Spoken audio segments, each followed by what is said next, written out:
Bienvenidos todos ustedes, como cada martes, a Mirada Política. Lo hemos dicho ya, las últimas semanas han sido jornadas frenéticas y ahora que nos acercamos al receso legislativo de febrero, todo va contrarreloj. El Congreso se prepara para votar los expertos, los árbitros, también más adelante para elegir a los consejeros, pero estamos en las conversaciones de quiénes van a ser esos nombres. Jornadas, como decía, muy intensas. Y vamos a estar hablando de todo este escenario político con Alejandro San Francisco, académico de la Universidad San Sebastián, académico también de la Pontificia Universidad Católica, director de formación del Instituto Respública. Alejandro, bienvenido a Mirada Política, ¿cómo estás? Muy bien, Patricia, mucho gusto. Alejandro, bueno, muchas gracias por acompañarnos. Además, hay tanto de qué conversar. Partamos hablando con esta votación que se va a llevar el día de hoy en la Cámara con los nombres, los 12 nombres que ya consensuaron los partidos para el Consejo de Expertos, que van a dar vida a este primer paso al proceso constituyente. Tenemos ahí un problema de paridad, pero antes de hablar de eso, ¿cómo está viendo los nombres que ya trascendieron y cómo anticipa que va a ser esta jornada en la Cámara?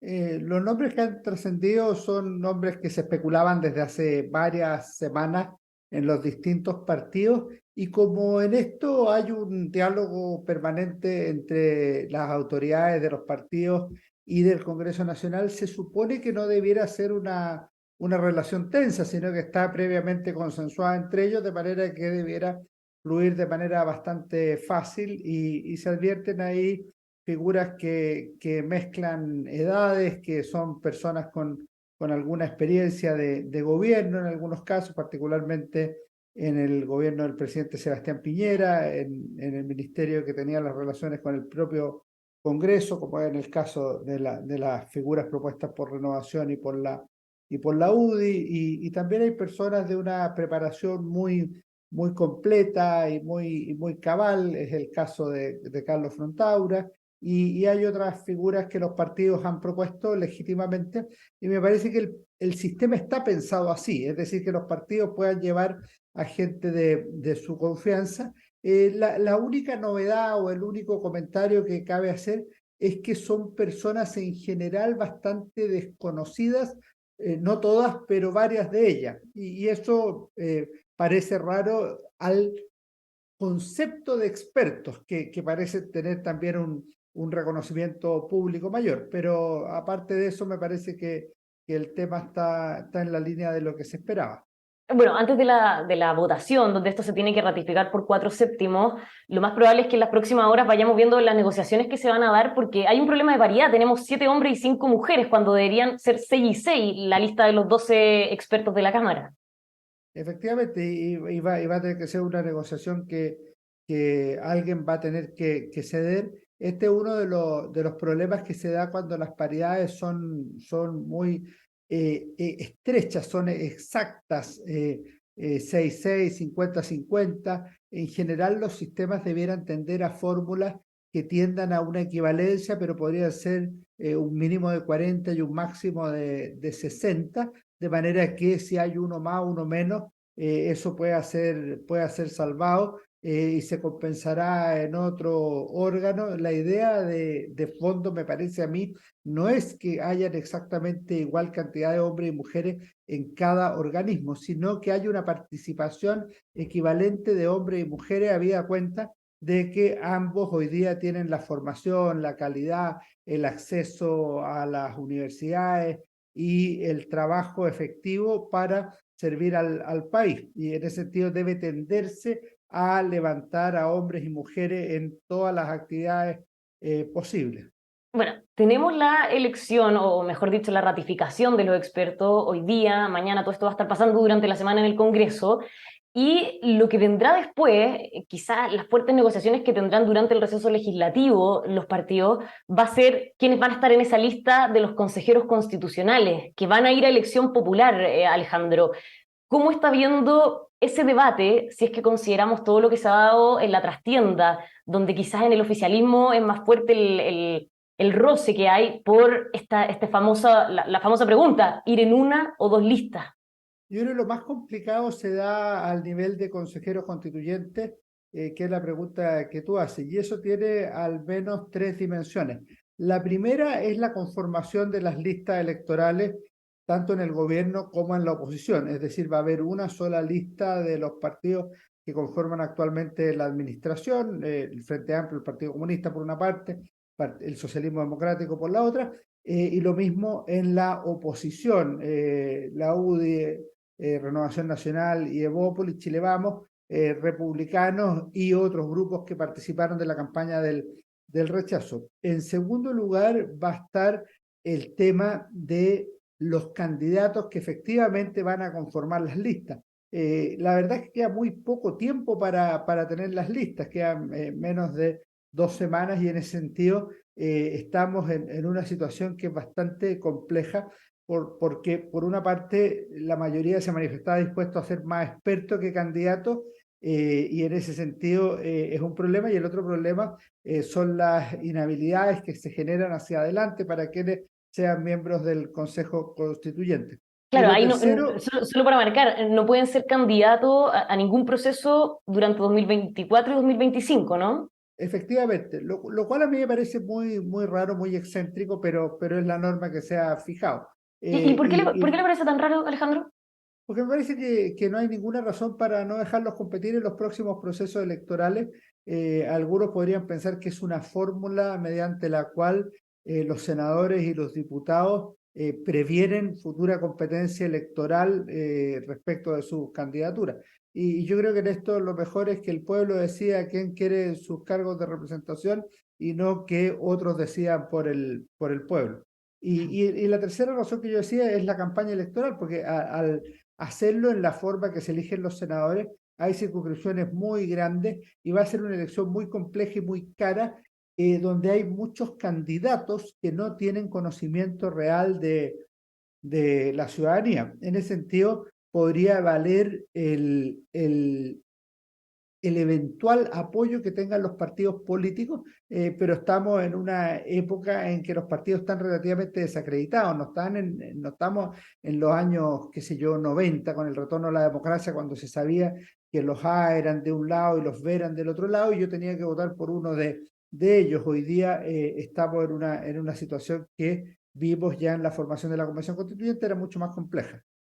Si estamos tan cortos de tiempo y esta pregunta de si ir en una o dos listas sigue abierta, ¿qué le parece que todavía, hablemos primero del oficialismo, porque igual lo que ahí decían va a tener repercusión en la oposición, pero si hablamos específicamente del oficialismo, Alejandro, ¿cómo ve que todavía esa pregunta no se puede responder y queda tan poco tiempo para ya tener zanjado los nombres que allí estarán? A mí me parece que es razonable que no se pueda responder todavía porque hay muchas cosas implicadas en esto. Lo dijo en la forma más dura posible el senador Guido Girardi, el ex senador, cuando dijo que va a ser la lista del indulto. A mí me parece que no es que vaya a ser así, pero en alguna medida las elecciones que se dan dentro del periodo de gobierno son un juicio al gobierno, cualquiera que sea esta administración, y cualquiera que sean las elecciones de constituyentes, elecciones de senadores y diputados, que hoy día coinciden con la presidencial, o elecciones de alcaldes y concejales. Entonces, en ese sentido, algunos no quieren tener los costos de ser del gobierno, sino solo los beneficios. Pero a mí me parece que el problema debiera mirarse por otro lado, no por cómo me va o no me va respecto de una eventual encuesta o manifestación de la opinión pública. Yo creo que el tema de fondo es que es mejor ofrecerle a la ciudadanía propuestas claramente delimitadas, nítidas, distinguibles, y en ese sentido es mejor que a nivel del oficialismo haya dos propuestas claras. De lo contrario, debería suponer la ciudadanía que el llamado socialismo democrático es exactamente igual en términos constituyentes que el Frente Amplio y el Partido Comunista. Ya, es decir, políticamente hablando, usted ve como contraproducente que las dos coaliciones del gobierno vayan unidas en esta elección. Yo en general soy partidario de que vayan separadas las coaliciones de gobierno y de oposición respecto del ciudadano. Me parece que los electores tienen que tener la posibilidad de elegir entre propuestas claramente distinguibles. Yo entiendo cuando los partidos dicen es que esto nos puede afectar eventualmente en términos electorales o que el sistema DONT castiga la división. Algo de eso hay, pero también es necesario apelar a la capacidad de los ciudadanos para distinguir entre la propuesta A o la propuesta B. más todavía cuando son los propios partidos políticos los que sistemáticamente hacen la salvedad de que ellos son lo mejor y que los otros tienen alguna pifia por la cual no es conveniente ir con ellos, sea por el lado derecho o por el lado izquierdo. Hagamos políticas de ficción. ¿Qué pasa si el oficialismo termina por decidirse ir juntos, Alejandro? Si es que el oficialismo va junto finalmente, va a tener un forado por el centro, es decir, la posibilidad de que haya una lista de centro en la que participen demócratas, en que participen gente cercana a Amarillo, o que participe la Unión Demócrata Independiente y otras fuerzas de Chile Vamos, le permite capturar ese voto que habiendo votado por la concertación y estando desencantado con el gobierno del presidente Gabriel Boric, prefiere una fórmula como esa de carácter de centro. Es decir, habría una pérdida de votos por el lado del centro. La propuesta sería más nítidamente de izquierda y en ese sentido habría una política que podríamos llamar al menos teóricamente de 3/3, sin saber todavía cuánto representaría cada una de las fuerzas políticas. Claro, eso inevitablemente se daría porque ya sabemos que al menos desde la DC y el Partido Radical ellos dijeron que no van a ir con la prueba de dignidad en una lista. Claro, lo que quiere la democracia cristiana es ir con el socialismo democrático en una fórmula que sería una especie de concertación chica o concertación de partidos por la democracia, y eso tiene una fuerza histórica muy grande y una eventual capacidad de recuperación, porque si uno mira el 62% que logró el rechazo en el plebiscito del 4 de septiembre, evidentemente es un triunfo de la derecha, pero es absurdo pensar que es un triunfo de la derecha exclusivamente. Ahí hay mucha gente de centro, hay mucha gente de la exconcertación, incluso el presidente Eduardo Frei y otras figuras, que percibieron que el proyecto constituyente presentado por la convención era dañino para Chile. Bueno, ahí hay un bolsón de votos que es muy grande y que una recuperación de la concertación de partidos por la democracia en la forma que adopte en la actualidad podría significar una fuerza electoral relativamente nueva o renovada y con capacidad de influir en el futuro del país. Bueno, y justamente por esa ruptura, Alejandro, es que también en Chile Vamos ven hacia el centro más que hacia su derecha, pero todavía está abierta esa misma pregunta de si ir o no con republicanos, porque pareciera, no sé cómo lo ve usted, que se está esperando ver qué decide finalmente el gobierno. Yo creo que los dos grandes sectores de la política chilena, las derechas y la izquierda, están mirando lo que están haciendo al frente. O sea, efectivamente es más fácil ir en dos listas cuando al frente van en dos listas. Sin embargo, a mí me parece que desde el principio, tanto Chile Vamos como republicanos han enfatizado que deben ir por separado. A mí me tocó asistir a un foro en que estuvieron los presidentes de los partidos políticos de Chile Vamos y de republicanos organizado por la Fundación Chile Siempre, en que claramente los cuatro representantes de los partidos dijeron que debían ir por separado, que representaban cosas distintas. La presidenta de Bópoli decía que era mejor ir por el centro. La UDI en diversas ocasiones ha señalado que republicano representa un extremo similar al Partido Comunista. Ahora eso no excluye llegar a acuerdos, obviamente, con ninguno de ellos a la larga, porque también se tienen señales de que podrían llegar a esos acuerdos, pero a mí me parece que es mejor que haya dos fuerzas de centro derecha o derecha que se presenten a la ciudadanía y que las personas puedan escoger. O sea, a mí me parece que el criterio que mencioné para la izquierda vale también para la derecha y que la gente legítimamente pueda escoger una postura más centrista, como la que representa hoy día Chile Vamos, o una postura más nítidamente de derecha, con todo lo que eso implica, como la que representa republicano. Y en esto no hay que hacer alardes de que el país se va a acabar o que esto es muy grave para la democracia. Simplemente hay distintas opciones y todas deben comprometerse a respetar la Constitución y las leyes, a promover la genuina resolución de los conflictos por la paz y el Estado de Derecho, y nada más. Alejandro, siguiendo con esto de la ficción, entendiendo que todavía hay tanto por decidir, en el caso de que el oficialismo vaya en dos listas separadas, el socialismo democrático por un lado y Apruebo Dignidad por el otro, ¿cuánto puede horadar eso mismo la confianza, la credibilidad que hay actualmente en el gobierno si es que las dos coaliciones, las dos almas famosas que hemos hablado durante estos 10 meses, terminan finalmente por zanjar que son dos cosas distintas y no hay que mezclarlas? Yo creo que en esto va a ser un problema permanente. O sea, efectivamente, ahí hay dos almas que son dos cosas distintas, pero que se unen orgánicamente, políticamente y también en términos programáticos para realizar el programa de gobierno de Gabriel Boric.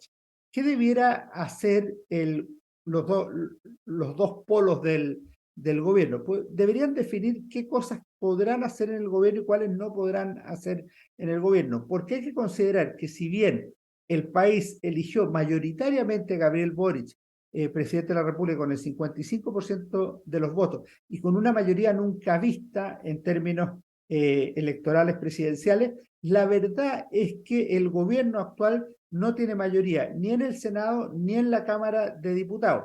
Por otro lado, ha perdido respaldo popular sistemáticamente desde el primer mes de gobierno y ya se va a cumplir un año. Y en el único proceso electoral que ha enfrentado, que fue el del 4 de septiembre, también salió derrotado por un 62 contra un 38%. Entonces lo que debe hacer, a punto de cumplir un año de gobierno, es reevaluar qué es lo que efectivamente va a poder hacer durante sus 4 años de administración y también evaluar muy seriamente qué se ha hecho mal en estos primeros 11 meses, que se van a cumplir dentro de poco, para hacer un cambio de timón. En ese sentido, los momentos de crisis sirven para hacer surgir los liderazgos. Y estos liderazgos no estoy hablando solo del liderazgo del presidente Gabriel Boric, sino que de personas cercanas, de líderes de partidos políticos. Si se piensa todo en términos exclusivamente electorales o de pactos que sirvan para obtener más votos, a mí me parece que se está llevando la discusión a un plano muy terrenal, muy pequeño,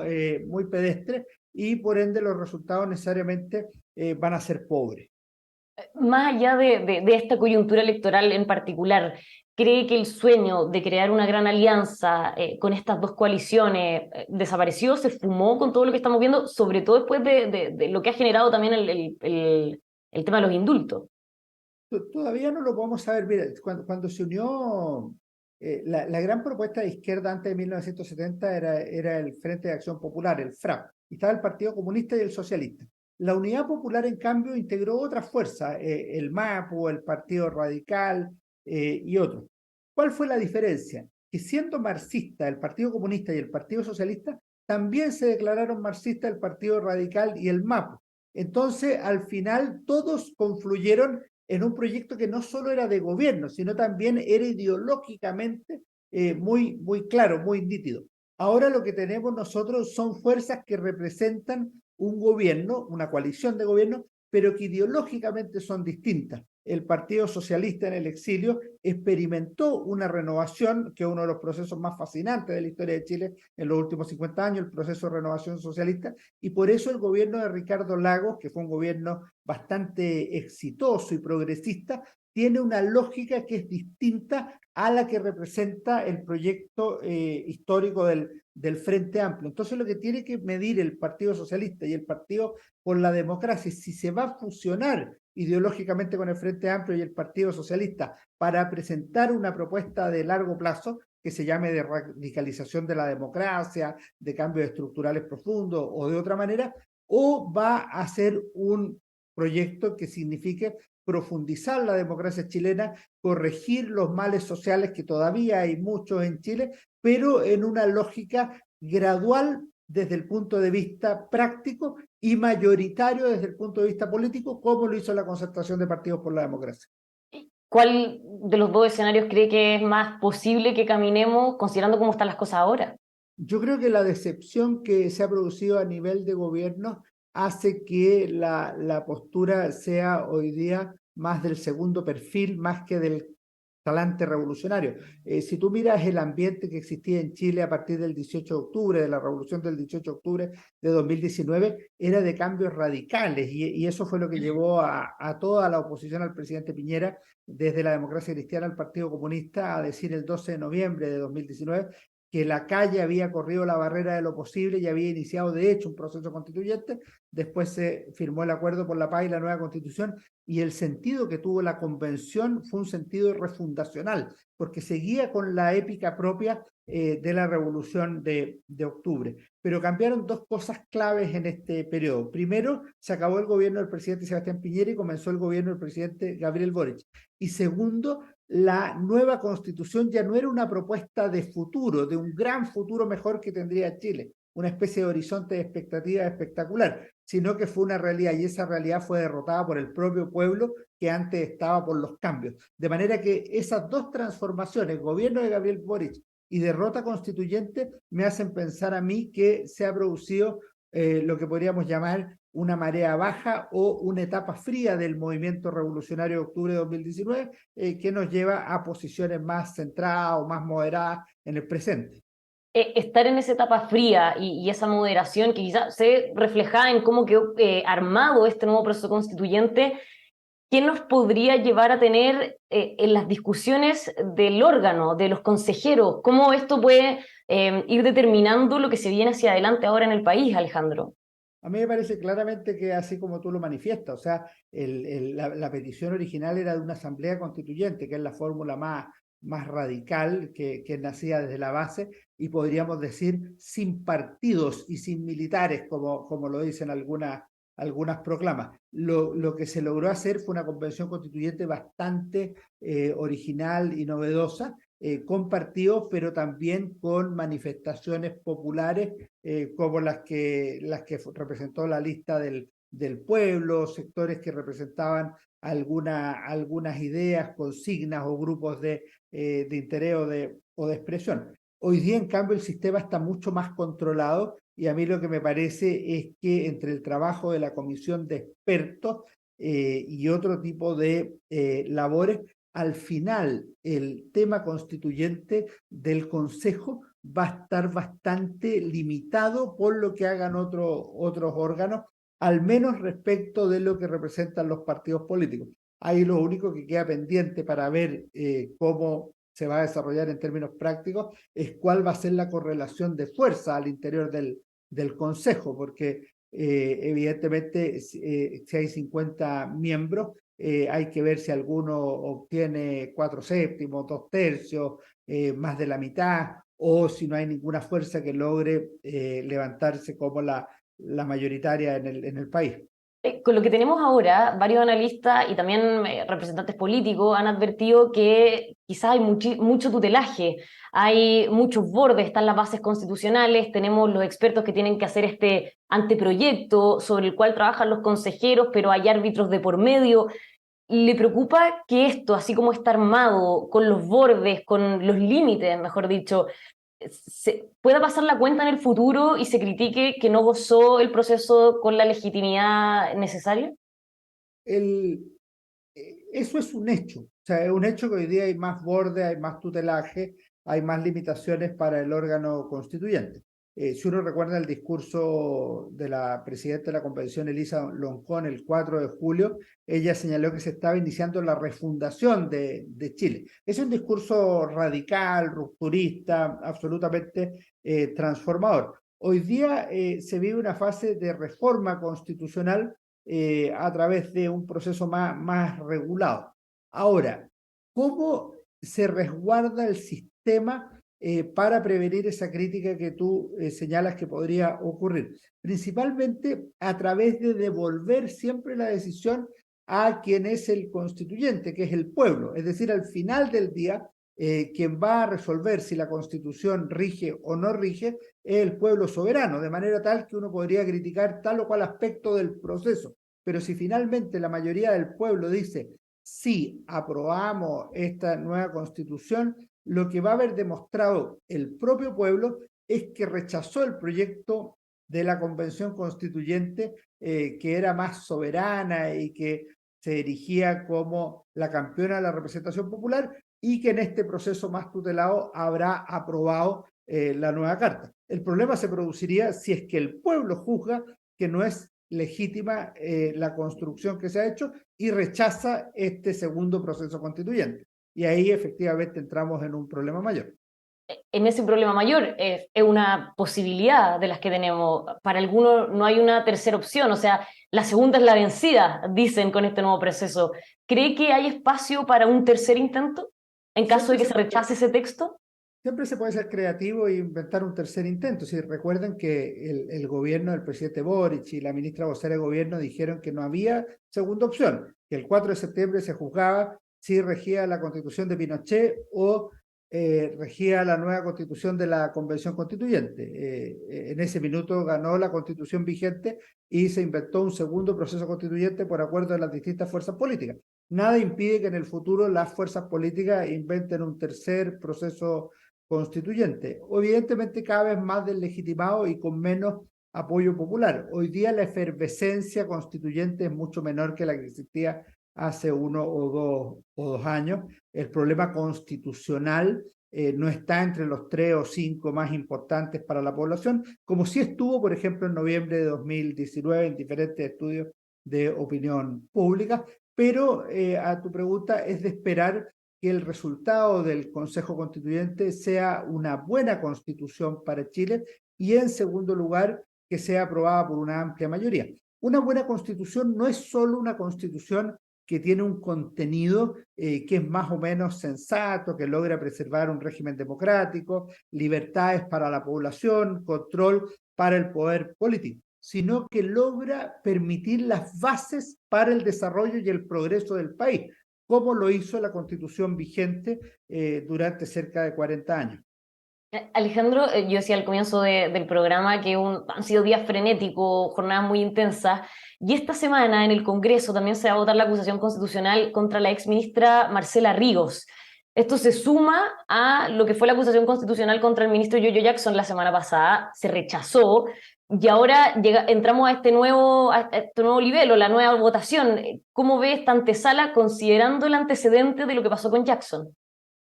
Sí, yo no veo mucho ambiente de acusación constitucional para ser bien franco. Estas cosas, ya no está el ambiente que había para el año nuevo y los días siguientes de, la, de los indultos. Esto se parece mucho a lo que ocurrió en tiempo de la Unidad Popular. En el primer año hubo intentos de acusación constitucional contra el ministro del presidente Allende promovidos por el Partido Nacional, pero la democracia cristiana, que era la que daba mayoría en la Cámara, no se sumó a esas acusaciones constitucionales. La situación cambia después de la visita de Fidel Castro en noviembre de 1971, cuando se va Fidel Castro. La propia democracia cristiana promueve una acusación constitucional contra el ministro José Toá, y ahí cambia no solo los resultados, sino que el ritmo. Y hay muchas acusaciones constitucionales contra el gobierno del presidente Salvador Allende. Y hago este recuerdo porque a mí me parece que siempre se mezclan dos cosas en el régimen presidencial chileno. Por una parte, se hace víctima a un ministro de la acusación constitucional por haber faltado gravemente a sus deberes o haber violado la Constitución y las leyes, por una parte. Pero por otro lado, me parece a mí que en esto es una forma de ejercer el poder de la oposición contra un gobierno malo, que no le gusta o que cree que le está haciendo daño al país. Ese no es el sentido de las reformas constitucionales. Ahora, eso lo tendrán que juzgar en su mérito los expertos, lo tendrán que juzgar como jurado los senadores, pero siempre hay que tener las dos dimensiones, porque es probable que si uno estudia a fondo cada acusación constitucional, se encuentre que hay de las dos, acusaciones que tenían mérito suficiente para caber como acusación constitucional y otras que son mero ejercicio de lucha por el poder entre el Congreso, mayoría opositora, y el presidente de la República, en este caso también de izquierda como en el 1970-1973. ¿Y eso es lo que ve en este caso, en la acusación contra la ex ministra Río y la acusación contra el ministro Jackson? Yo creo que se mezclan las dos cosas, porque efectivamente, si es verdad que no tenía mérito la acusación del ministro Boric, lo lógico es que obtuviera unos 15 o 20 votos en contra nomás, o a favor de la acusación. Y la verdad es que estuvo bastante más estrecho.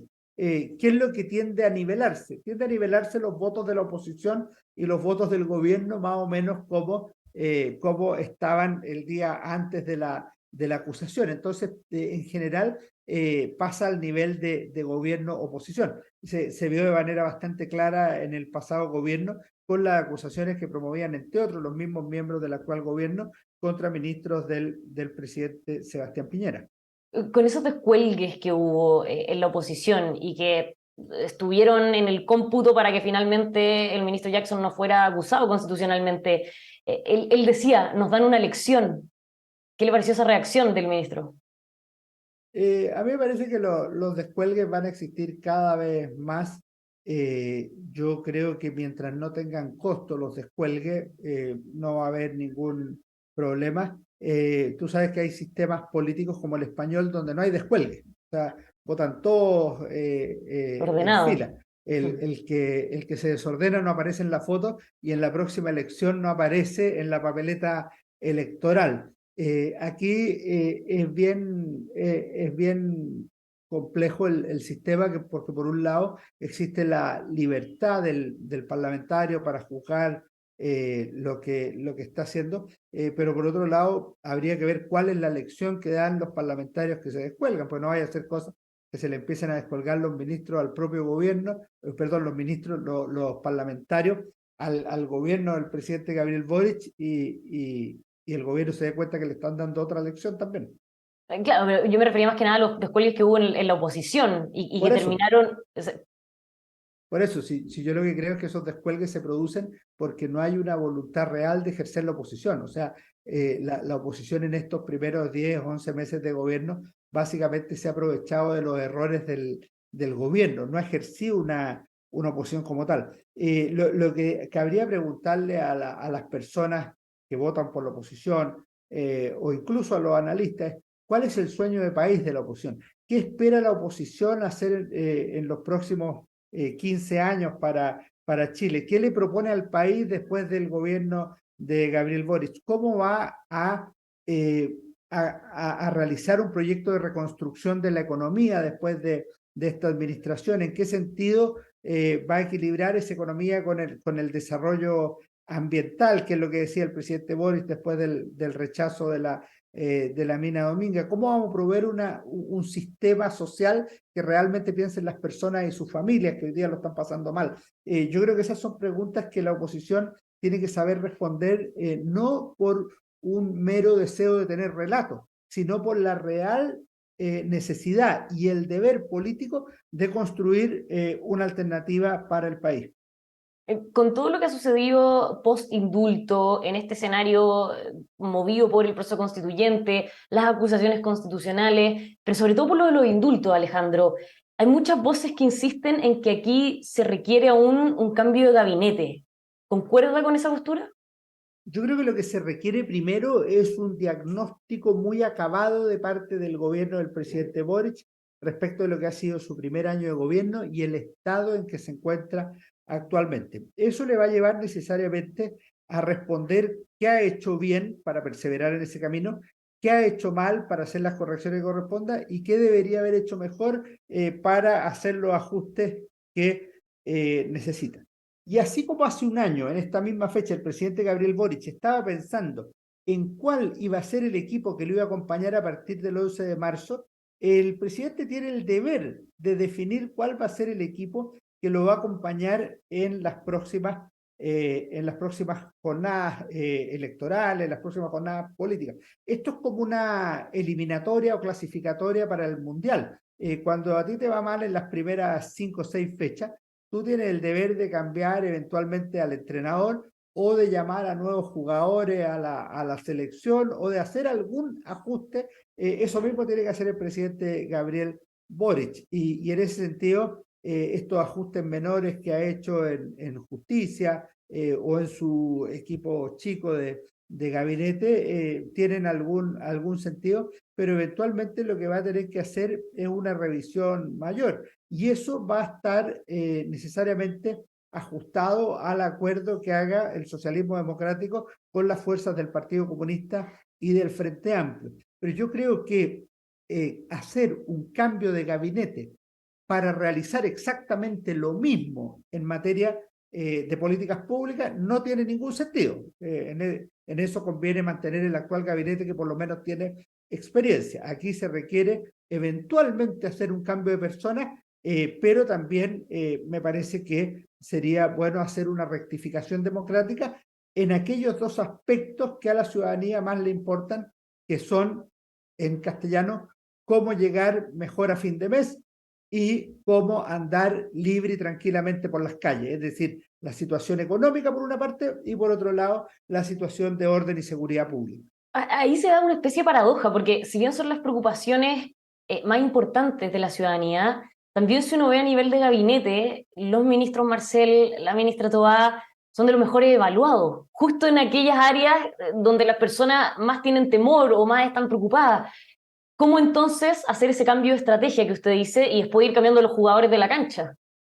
Lo que hay que ver es una fórmula más global. No, un ministro que está bien evaluado puede estar haciéndolo eventualmente bien y lo que puede estar andando mal es la política determinada que se está aplicando. A mí me parece que el próximo año, este año, perdón, durante el 2023, Chile tiene anunciado un decrecimiento económico entre el 1 y el 2%, un aumento de la cesantía y una baja considerable en las personas empleadas, y eso evidentemente es un problema real.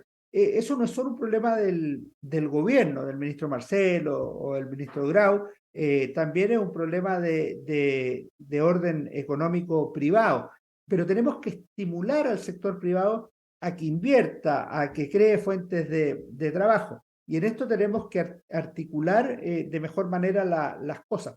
Yo cuando fue el plebiscito escribí un artículo que se llamó un pacto cívico-social. Yo creo que lo que requiere Chile no es tanto un pacto constitucional para hacer una nueva constitución, que ya se hizo, sino que requiere un gran pacto cívico-social para dos cosas. Primero, cómo retomamos las bases del crecimiento que transformó a Chile de ser un país pobre, mediocre, en un país de clase mundial y de estándares OCDE, y mejoró los estándares también sociales en diversos niveles. ¿Cómo lo transformamos nuevamente en un país de buen nivel? Y superamos esos problemas que hoy día son más graves que hace 5 o 10 años. Hoy día tenemos más pobres que hace 5 años. Tenemos más personas viviendo en campamentos que hace 3 o hace 12 años. Tenemos más deserción escolar que hace 20 años. Entonces, estamos caminando al revés, estamos mirando hacia atrás. En vez de estar progresando, estamos decreciendo. Y en esto el límite entre el progreso y la decadencia es muy tenue y se refleja en una palabra que es mediocridad. Un autor inglés definía la mediocridad como estar cerca de lo grande y no darse cuenta. Chile estuvo cerca del desarrollo y o no se dio cuenta o no lo logró y hoy día estamos pagando las consecuencias. ¿Cuán clave es este mes de receso legislativo durante febrero, entendiendo que también van a haber muchas cosas por el proceso constituyente, pero cuán clave es para que el gobierno se reordene, vuelva a planificar, se sacude un poco de lo que sucedió con los indultos y pueda retomar la agenda en 2023? Febrero siempre es un mes clave, un mes de descanso, un mes de Festival de Viña del Mar, es un mes para visitar las zonas lindas de Chile, La Serena, por ejemplo, y el Valle del Elqui y otros, son muy buenos momentos para eso, pero también es un mes para pensar. El presidente Boric hace un año estaba leyendo un libro muy interesante, que yo lo leí también, que se llama Con Todo, de Íñigo Errejón.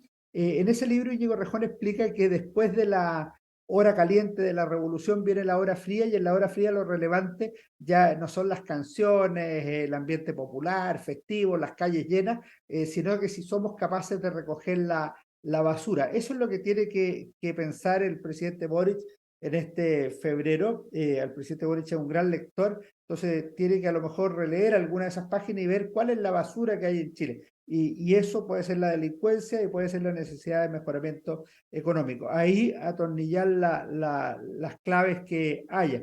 Y lo segundo, que la nueva constitución no sea maximalista en darle al Estado todos los resortes del desarrollo. Si Chile ha crecido, si Chile ha sido grande, es porque ha tenido un sector privado muy pujante y también un Estado activo. Si tú te fijas hoy día, por ejemplo, el Estado gasta más en educación que hace 50 o 100 años, pero el sector privado también lo hace. Lo mismo ocurre en salud, lo mismo ocurre en vivienda y en otros lados. Tenemos que trabajar con un sentido de colaboración Estado-privado y no con un sentido de competencia, y en ese sentido febrero puede ser un buen mes para calmar las pasiones y volver en marzo lleno de energías por el bien de Chile. Eso, nosotros también nos vamos con la tarea de descansar un poco en febrero, Alejandro. Este, de hecho, es el último programa de Mirada Política antes de este receso. Nos volvemos a ver en marzo con toda la energía y probablemente con muchos debates de los que estamos conversando ya despejados. Gracias por habernos acompañado hoy día, Alejandro. Habrá que analizar ahí el primer año de gobierno, el 11 de marzo. Así que muchas gracias a ti, Patricia, y que descanse. Muchísimas gracias, vamos a tener harto para analizar y por supuesto a todos ustedes que nos están viendo los dejamos invitadísimos a que se mantengan ahí informándose como siempre en emol.com y por nuestra parte nos volvemos a ver en Mirada Política en el mes de marzo. Muchísimas gracias.